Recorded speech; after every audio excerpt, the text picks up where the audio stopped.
Hello friends, हम लोग बातचीत कर चुके थे लाइफ प्रोसेस में डाइजेशन, रेस्पायरेशन और उसी यूनिट्स का आज तीसरा लाइफ प्रोसेस में जो यूनिट्स है क्या, ब्लड सर्कुलेशन। ब्लड सर्कुलेशन में आप लोग जानते हैं जो मेन आर्गन है ब्लड सर्कुलेशन का हार्ट है। तो हार्ट के बारे में आज हम लोग अच्छे से विस्तृत अध्ययन करेंगे और ये कैसे वर्क करता है। आप लोग जानते हैं हमारे शरीर का सबसे बेस्ट जो अंग होता है हार्ट होता है। इसका वेट करीब 300 ग्राम होता है और ये यूट्रस में जब बच्चा बनता है तब से लेके पूरे लाइफ तक ये बिल्कुल रेस्ट नहीं करता, बराबर वर्क करता रहता है, नियमित वर्क करता है। और आप जानते हैं कि ये करीब 1 मिनट में आपके शरीर में जितना ब्लड होता है 5 से 6 लीटर, वो एक तरफ से खींच के दूसरी तरफ फेंक देता है। मतलब 1 मिनट में करीब 5 से 6 लीटर ब्लड को ये सर्कुलेट करता है, पंप करता है। इतना ज़्यादा व्यस्त अंग है। और जानते हैं इसमें 4 भाग होते हैं हार्ट में। हार्ट में एक मतलब मेनली 2 हैं, लेफ्ट और राइट। लेफ्ट तरफ 2 भाग हैं, लेफ्ट ऑरिकल, लेफ्ट वेंट्रिकल, और राइट साइड में भी राइट ऑरिकल और राइट वेंट्रिकल। 4 भाग हैं जिसमें से लेफ्ट तरफ जो होता है शुद्ध रुधिर होता है और राइट तरफ अशुद्ध रुधिर। शुद्ध और अशुद्ध के बारे में भी आप लोग अच्छे से जानते रहिए कि शुद्ध का मतलब इसमें कोई इम्प्योरिटी नहीं है, बस ऑक्सीजन का जो कंटेंट है वो कम होता है, इसलिए इसको अशुद्ध बोलते हैं। इसमें ऑक्सीजन का कंटेंट ज़्यादा होता है, इसलिए इसको प्योर ब्लड बोलते हैं या ऑक्सीजेंटेड ब्लड बोलते हैं। तो ऑक्सीजेंटेड का मतलब है, आप लोग पढ़ चुके हैं जो रेस्पायरेशन में कि लंग्स में क्या होती है, ऑक्सीजन ट्रांसफ़र होती है, ब्लड में जाती है। तो ब्लड में जब जो ऑक्सीजन जाती है उसको कौन कैच करता है, आरबीसी कैच करता है, आपको बता चुके हैं। तो वो आरबीसी ब्लड लेकर के कहाँ पहुँचता है, लेफ्ट ऑरिकल में। यहाँ पे ब्लड पहुँचता है और धीरे धीरे इसमें भर जाता है। जब ये भरता है यहाँ पे एक वाल्व होता है जो बाइकास्पिड या मिट्रल वाल्व इसको बोलते हैं। मतलब 2 फ्लैप का बना होता है, इसलिए बाइकास्पिड वाल्व का नाम है, इसको मिट्रल वाल्व भी बोलते हैं। ठीक, उसके बाद इस पर प्रेशर पड़ता है, ये इसमें कंट्रक्शंस होता है, दबाव के कारण वाल्व खुलता है, ब्लड इसमें भर जाता है। और फिर इसके बाद यहाँ कंट्रक्शन होता है, वो भी चीज़ें आपको हम बताएंगे कि हार्ट में कैसे कंट्रक्शन रिलैक्सेशन होता है। ठीक है, तो यहाँ पे पहले इसका वर्क देखिए, ये कंट्रैक्ट होगा और ब्लड ऊपर की तरफ चढ़ेगा और यहाँ से अरोटा के द्वारा पूरे ब्लड बॉडी में ब्लड सर्कुलेट होता है। आप जानते हैं पूरे बॉडी में ये प्योर ब्लड जो जाता है वो धमनी के द्वारा जाता है। धमनी में ब्लड रुक रुक के बहता है और प्रेशर के साथ बहता है। जैसे हार्ट यहाँ से कंट्रैक्ट होता है, ब्लड ऊपर चढ़ा, फिर रिलैक्स हुआ, ब्लड रुक गया, फिर कंट्रैक्ट होता है, फिर ऊपर चढ़ता है। इसीलिए ये रुक रुक के ब्लड आगे की तरफ प्रेशर के साथ बहता है।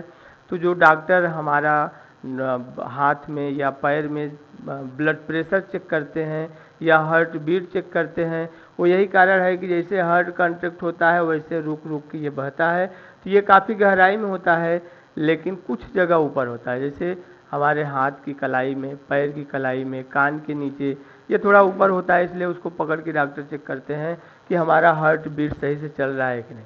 ठीक, उसके बाद ये पूरे बॉडी में आर्टरीज के द्वारा ब्लड गया। आर्टरीज और वेंस आपस में जुड़े होते हैं और यहाँ से पूरे शरीर से जब ऑक्सीजन लिया हुआ ऑक्सीजन ले लेता है सेल्स, तो डीऑक्सीजेंटेड ब्लड उसको बोलते हैं या अशुद्ध ब्लड बोलते हैं। वो अशुद्ध ब्लड ये जो प्री कैवेल और पोस्ट कैवेल जो आपको बता रहे हैं, ये अग्र और पश्च महाधमनी है। अग्र और पश्च महाधमनी के द्वारा पूरे शरीर से कलेक्ट किया हुआ ब्लड कहाँ पे आता है, राइट ऑरिकल में। राइट ऑरिकल भरने के बाद इसमें भी कंट्रैक्ट होता है और इसमें जो वाल्व होता है वो 3 फ्लैप का बना है, इसलिए इसको ट्राइकास्पिड वाल्व बोलते हैं। ठीक, इसमें जब कंट्रैक्ट हुआ है प्रेशर के द्वारा ये वाल्व खुलता है, ब्लड इसमें आता है और इसमें से फिर ये कंट्रैक्ट होता है तो ब्लड यहाँ पे आता है लंग्स में, फिर प्यूरीफाई होने के लिए। प्यूरीफाई का मतलब कि फिर ऑक्सीजन को कलेक्ट करने के लिए। तो यहाँ से जो ये ब्लड को लंग्स में ले जाता है, ये आपको याद रखना है कि सारे आर्टरीज में प्योर ब्लड होता है, लेकिन एक आर्टरीज में इम्प्योर ब्लड होता है। वो कौन सा है? वो है आपका पल्मोनरी आर्टरी, जो राइट साइड हार्ट का पार्ट है, राइट वेंट्रिकल से ब्लड को लंग्स तक ले जाता है, ये इसका नाम है पल्मोनरी आर्टरी। ठीक, और फिर यहाँ पे ऑक्सीजन लेने के बाद आरबीसी उस ऑक्सीजन को कैच करती है और फिर ये दूसरी वेंस जो है ले आती है लेफ्ट ऑरिकल में। तो यहाँ आपको याद रखना है कि सारे वेंस में इम्प्योर ब्लड होते हैं, लेकिन पल्मोनरी वेंस जो है इसमें प्योर ब्लड होता है। ठीक है, तो आप लोग जान गए होंगे कि प्योर इम्प्योर का मतलब क्या है।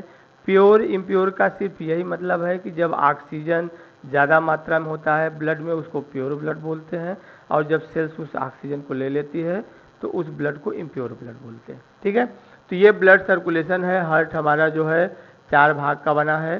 ठीक है, ये आप लोग देख लिए। इसमें ब्लड को ले जाने वाली अरोटा है, पूरे शरीर में डिस्ट्रीब्यूट करने वाली, और वापस शरीर से ब्लड को कलेक्ट करने वाली जो है वो आपका अग्र और पश्च महाधमनी है, pre and post caval vena cava. ठीक है, तो ये ब्लड सर्कुलेशन का इतना ही मेन है। यहाँ पे आप लोग को याद रखना है कि ये जो ब्लड सर्कुलेशन होता है इसका क्या वर्क है। ब्लड सर्कुलेशन का पहला तो मेन वर्क है कि ऑक्सीजन को पूरे बॉडी में डिस्ट्रीब्यूट करना। दूसरा, जो हम लोग खाते हैं भोजन, डाइजेस्ट होने के बाद जो ग्लूकोज है, अमीनो एसिड है, फैटी एसिड है, इन सब को क्या करती है कि ये इनके साथ ऑक्सीजन के साथ साथ इसको भी डिस्ट्रीब्यूट करती है, और उसके बाद जो वेस्ट प्रोडक्ट है जो सेल रिलीज करती हैं उसको वापस कलेक्ट करके ले आती है, और किडनी में जो ये ब्लड का पार्ट जाता है उसको फिल्टर करती है। तो ये आप लोग देख चुके हैं कि सभी आर्गन एक दूसरे से रिलेटेड हैं, जैसे डाइजेशन हुआ, चाहे रेस्पायरेशन हुआ, चाहे सर्कुलेशन हुआ, ये सब जितने भी लाइफ प्रोसेस हैं, एक आर्गन अगर गड़बड़ हुआ तो पूरी बॉडी की फिजियोलॉजी डिस्टर्ब हो जाती है। ठीक है, तो यहाँ पे हम लोग देख चुके, ये क्लास 10th में लाइफ प्रोसेस का जो ब्लड सर्कुलेशन है ये था।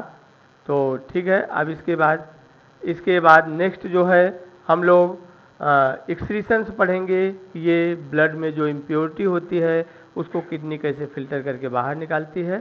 ठीक है, तो तब तक आप इसको रिवाइज करिए। जो भी आपको प्रॉब्लम हो कमेंट के माध्यम से आप लोग इन्फॉर्म करिए।